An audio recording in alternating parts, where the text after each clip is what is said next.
Welcome to this week's Down Home with Tina. I'm your host, Tina Thompson. I'm really excited about the show that I've got coming up here. I've got two fire chiefs, an assistant, and also somebody from the Robert K Fox Family Y. We're going to be talking about some very important things. So with that, I'm going to ask you two very important questions. One of them, has you ever thought about what we would do if we didn't have enough or we didn't have them at all, our fire and our police? I mean, I'm ex-military, so from time to time, you can think about that as well. I think that sometimes we take advantage of what we've got in our own hometowns. So with that being said, I just want you to think about it for just about, let's say, a minute or so. What do you think would happen if we didn't have that? You're watching Down Home with Tina.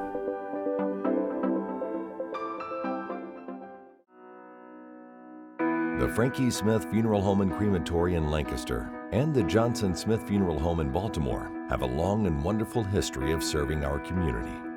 Feel free to give us a call at 740-653-0652. Stop in and see us at either of our two locations, 405 North Columbus Street in Lancaster and 207 South Main Street in Baltimore. Respect for tradition, regard for change. Hi, I'm Brandon. I'm a recovering addict. For 10 of the last 11 years, I've been struggling with addiction, homelessness, incarceration, and just loneliness. However, since getting clean this past year, I've accomplished more than I have in those 10 years combined. After attending outpatient counseling services, inpatient counseling services, living in a sober living house, and attending 12-step meetings, I've been able to regain control of my life and begin to achieve goals I've always dreamed of. Addiction can destroy lives in many ways. Whether you need help with childcare or financial assistance, everyone deserves a new beginning.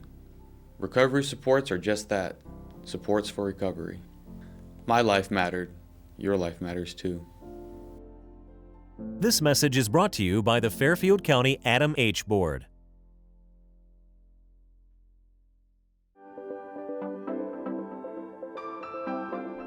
Welcome back to Down Home with Tina. I'm excited to have a fellow with me who he has been on before, but it was a different topic.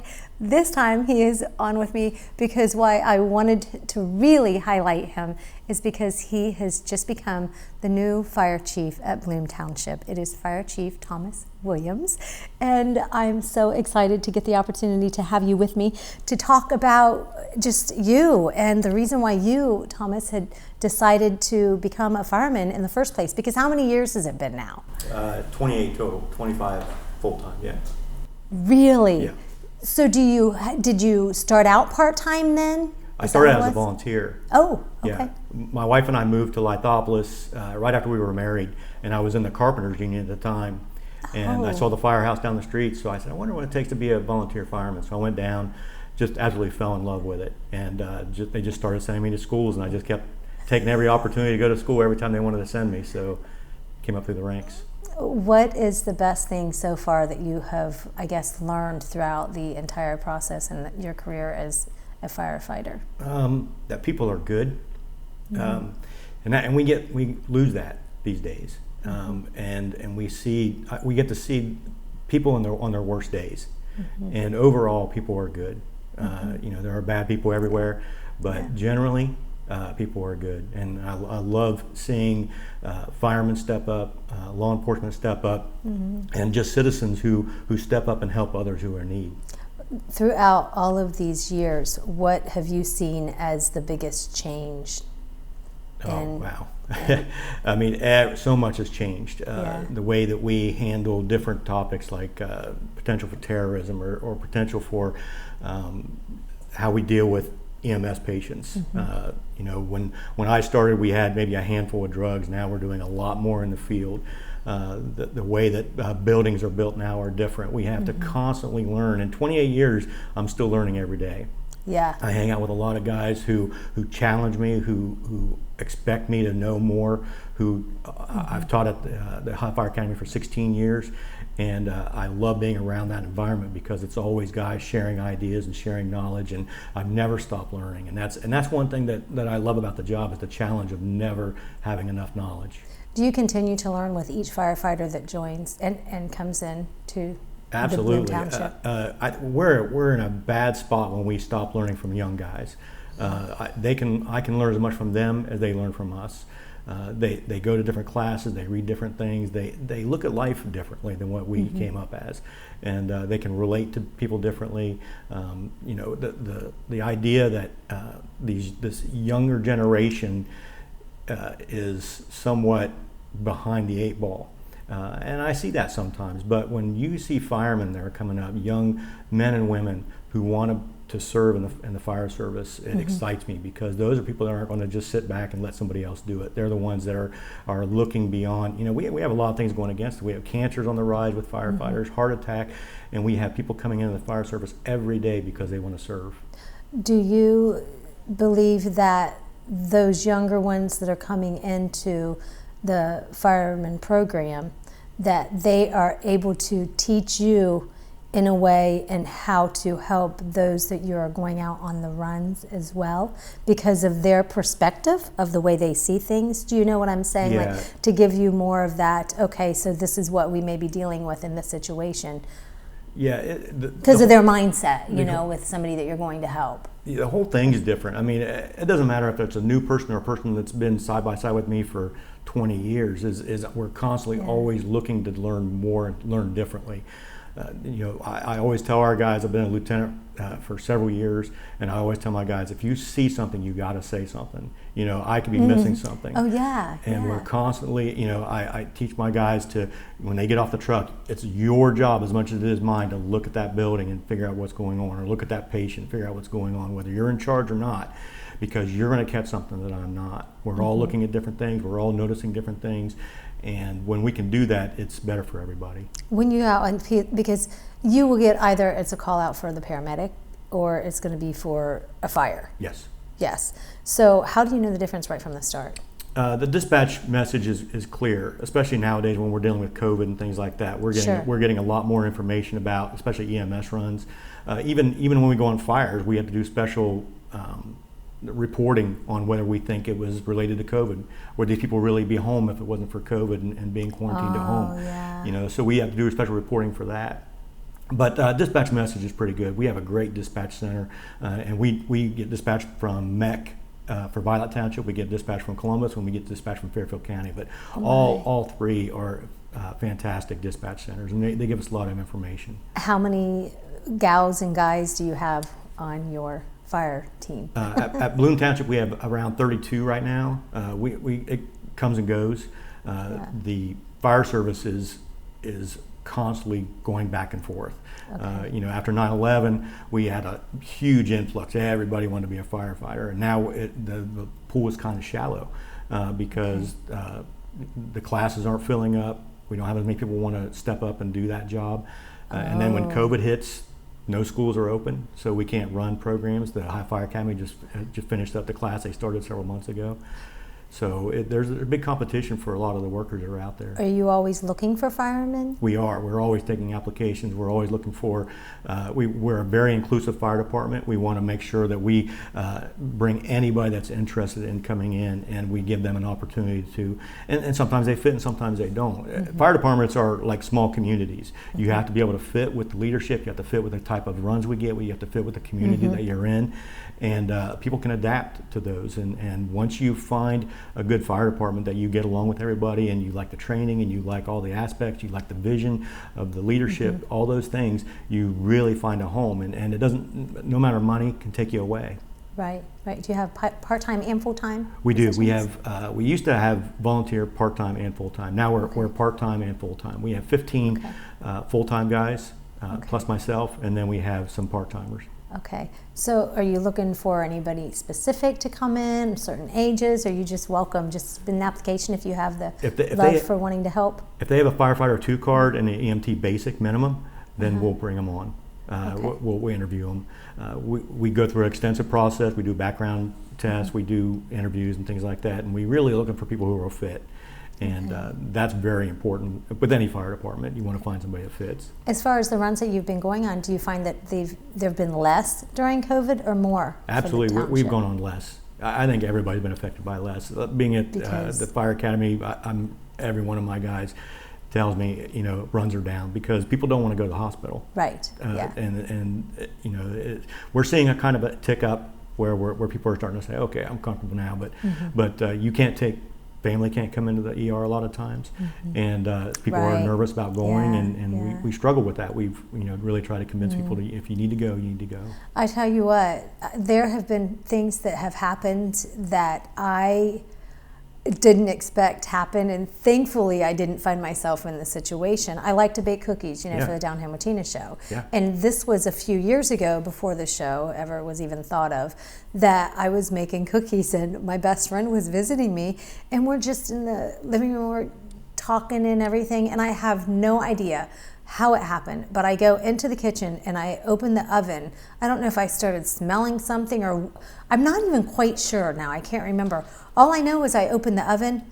I had a towel stuck underneath the pan that must have gotten hooked onto something. I didn't know it was still under the pan, and it was on fire. And I mean, we were very lucky, but we just don't know with, accidents happen. Absolutely. And they think we can be as careful and as safe as we can, but thank goodness for our firemen and our medics and those folks at Bloom Township as well. Thank you so much, and congratulations. Thank you for having me. Appreciate it. New fire chief at Bloom Township. Folks, I'm going to be back in just a minute. It's Down Home with Tina.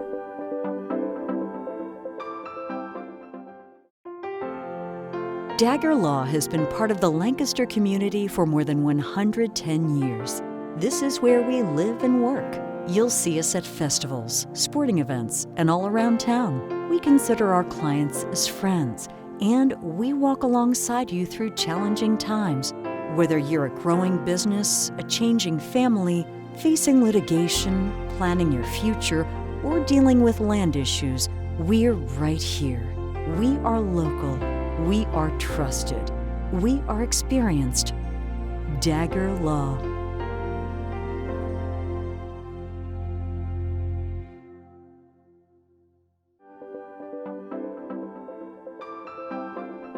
Welcome back to Down Home with Tina. Something that I did right before COVID and the pandemic happened, I signed up again for the Robert K Fox Family Y. Good job. And lo and behold, what happens?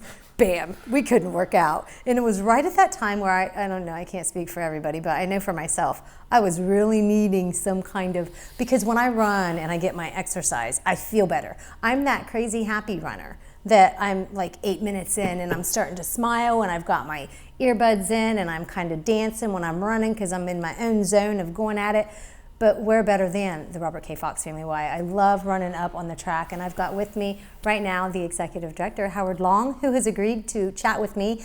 I love that you guys did open back up, and I love how you have everything set up that you have it, because it really, I think you have to abide by the rules of everything. But I want to share with everybody exactly what it is. I love that because you've got your machines, you've got tags on it. If somebody's used it, you have them turn that over to say this needs wiped down, it's been used.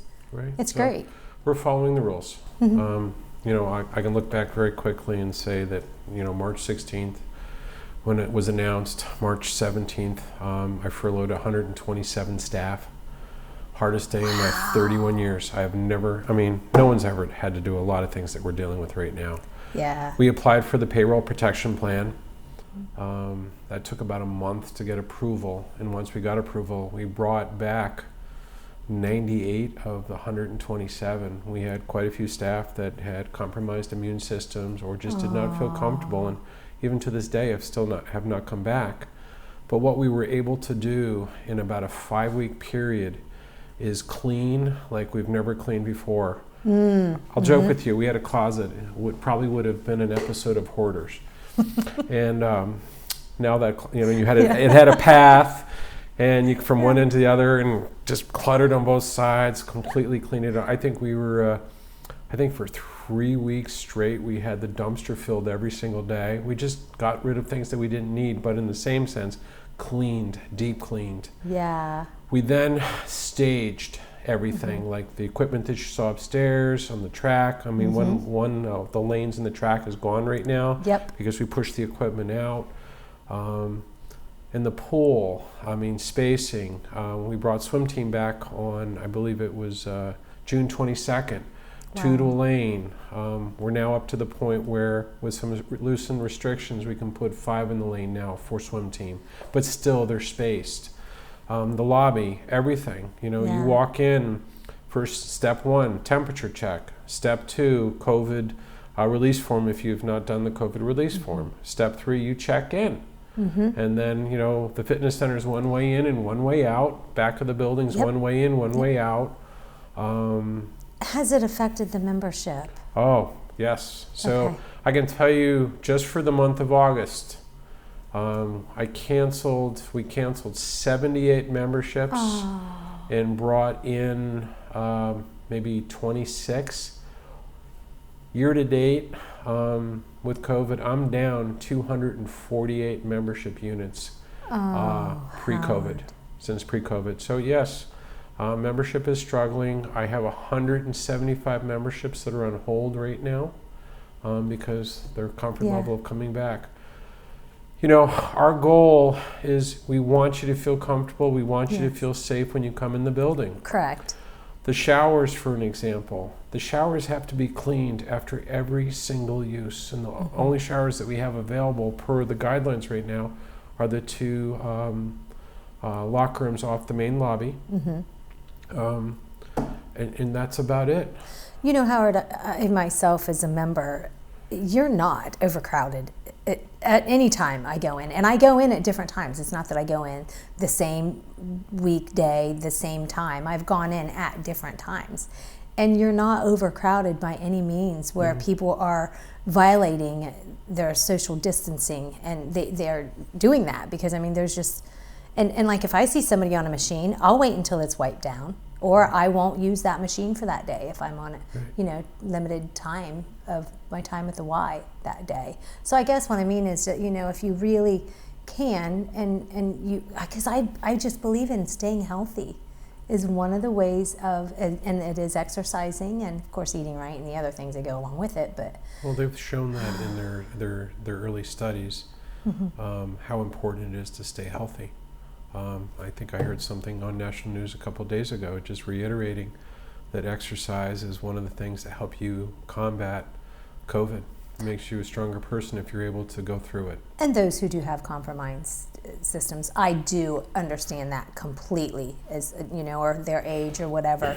But I myself, I have to do it or I get stressed out. And right now in these times, I don't like to admit it, but it just seems like there's underlying stress that I'm like, where's this coming from? And I think it's the negativity of the world of what's happening is just affecting me, even though I don't watch TV and all of that stuff. So I am, like I said before, I'm that happy runner where I'm just out there and I'm running because I'm happy, because I'm not thinking of anything but getting through that minute. I think if you don't turn on the news, I think you'll be okay. I think once you turn the news on, I think it's a game changer. Howard, what is your contact information for anybody who is, you know, wanting to follow what is happening at the Robert K Fox YMCA? Well, you know, even if you just want to come in and take a tour and walk around, we want you to come back. We want you to feel comfortable. You can check us out on our website, www.ymcalancaster.org. You can call the front desk at 740-564-0616. All of our emails is our first name, our first initial, our last name at ymcalancaster.org. Okay. We want an opportunity to be able to show the community that we're operating in a very safe manner. We were running pandemic childcare the whole time we were closed, because that's one thing that we were allowed to provide, and that was all for essential workers. Nice. So we haven't, and we've adjusted. You know, you've heard the term, this is unprecedented. I just look at it as being change, and it's a change that we're all adapting to. I'm just looking forward to post-COVID at this point in time. I know. We did start classes this week. We were able to increase the numbers a little bit because we were able to spread people out a little bit better. But, you know, there's no playbook for this, and we're all navigating this great network of YMCAs all over the state that have helped us, because everyone's going through the same thing. So anybody interested in helping out and donating to the Robert K Fox Family Y, I'm sure that we need all the help we can get right now. You will take it and get all that you can get to continue to going, because I don't know what I would do without. So I want to thank you so much for being with me today. Well, thank you for having me. And folks, coming up, I've got a fellow who is going to talk with us about, I was at a meeting last evening, and I'm looking forward to chat with him one-on-one. Maybe the assistant, I think the assistant fire chief is going to be coming in with us. We're about to find out. You're watching Down Home with Tina.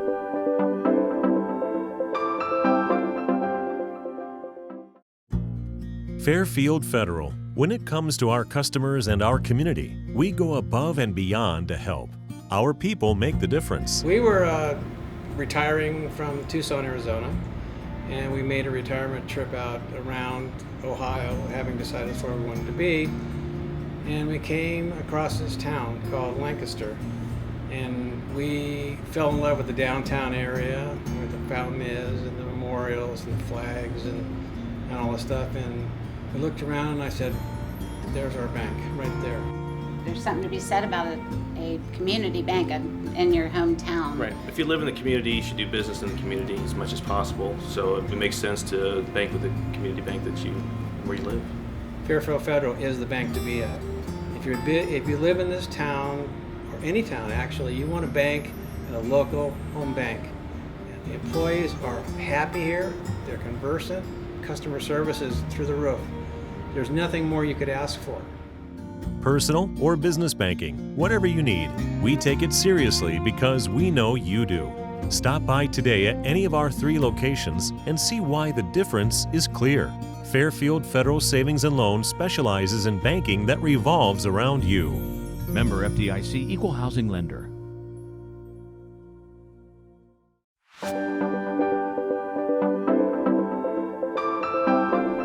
Welcome back to Down Home with Tina. At the beginning of the show, I had asked you all to think about some things, and it's not that our police or our fire or our military are going anywhere by any means, but there are some times when things happen that we may not have as many that we need in our community. And I was just recently invited to attend a meeting to talk about a levy that's taking place coming up in Lancaster, and it really opened my eyes to a lot of things. Now let's go back a little bit.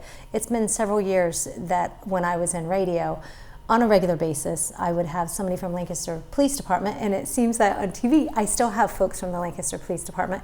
I have also now, more so, had some of those firemen, the assistant fire chief before. Today I have Fire Chief Ward, which I've had in the past as well since I started the Down Home with Tina show. And also I have with me Captain Mayfin. And I'm excited because they're going to just share with us some of those things that they talked about in this meeting. And I just think it's so very important to support those who, some folks, maybe me as well, take advantage of having in the community.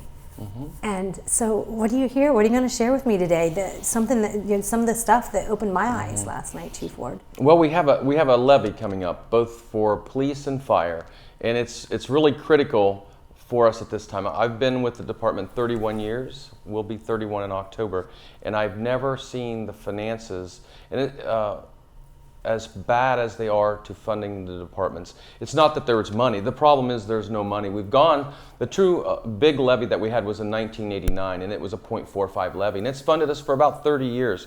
But over the last 7 or 8 years, it's gotten worse as far as we've been trying to make do with less and less and less, to the point where there is no more. We had to lay off 13 firefighters in 2011. We restructured some of the operations to try and make do, but no more revenue has been coming in, and expenses have continued to go up. So we're at this juncture that if this levy really needs to pass, right now we are at staffing of 64, and you have to go back to really about 1975, 76 to see that kind of numbers in the Lancaster for firefighters. We were at 92 firefighters in 2008, and through attrition and through layoffs, we've gotten it down to 70. I call that the recession level staffing. Mm-hmm. And we thought that was the low point where we could really, as low as we can go. Unfortunately, we've had to go even lower. We're at 64 as of this Friday. We have 4 firefighters that are looking to go elsewhere, which could take us down to 61. There's no money to replace those people. So we are going to be in a position that if the levy doesn't pass and revenues aren't coming in, we're going to have to look at how do we reduce it. Mm-hmm. Our budget is 93% personnel. So it's going to be staffing that we have to reduce. Now with some not layoffs, but with attrition, people leaving, we're hoping to recoup some of that money, but there will be some layoffs. If it goes down to where they're talking, to the mid-40s, you'd have to go back to 1969 to see that level. So what does that mean for the public? And I'm not a fear monger. I don't want to say, hey, pass this or else. It's just the truth. We have been very diligent with our monies. We don't spend. You could come to the firehouse and look. The facilities are meager. We do our best. The guys, we have great equipment. We have a way to fund that equipment through a fire impact for new builds on residential, but it doesn't allow us to use it for personnel. So we really need this. If it goes down to 1969 levels, you'll probably see an engine or house or two probably may have to close. You're going to see less medics on the road and less staff. And unfortunately, when you are needing a medic or a fire truck and you don't have that, we'll be sending somebody from outside the city and mutual aid. And response times are everything. So people, I really would like to encourage you to take a close look at that levy. If you have any questions, please call myself or Assistant Chief Maffin, and we'd be happy to answer them. I know that Chief Pilar will be on coming up shows within the next maybe few weeks or whatnot, but they also have a website. I know Brad Hutchinson and Jennifer Sitterly are the ones that they're really trying to help out as well. Yes. And any of the statistics that we saw at this meeting are available for the public, and meetings that are coming up. So also, you want to come and see all of it in its entirety of what's going on, and those to show those numbers of how you guys have been. That's what was so really nice to see, was that right here it is. This is what's been spent. This is what we've got to spend or not to spend. You know what I mean? It's been like in the years where y'all have been keeping it really slim. For a long time. Yes. I've been an assistant chief or chief since 2007, so that's 13 going on 14 years, and we really have been slim and cut back every year. Last year we didn't have enough money for fuel. We had to transfer some out of an account. Medical supplies, and Chief Maffin can speak to that. Everything continues to go up. Especially with COVID now, he has a few examples of how different devices we have to use on critically ill patients, how those costs are going up. Costs continue to go up. The operation, it needs to continue. Medic service is important, and we really need that levy. What would you like to share? So the medical expenses, we have a separate line item in the budget that covers all the supplies that we use on the medic trucks.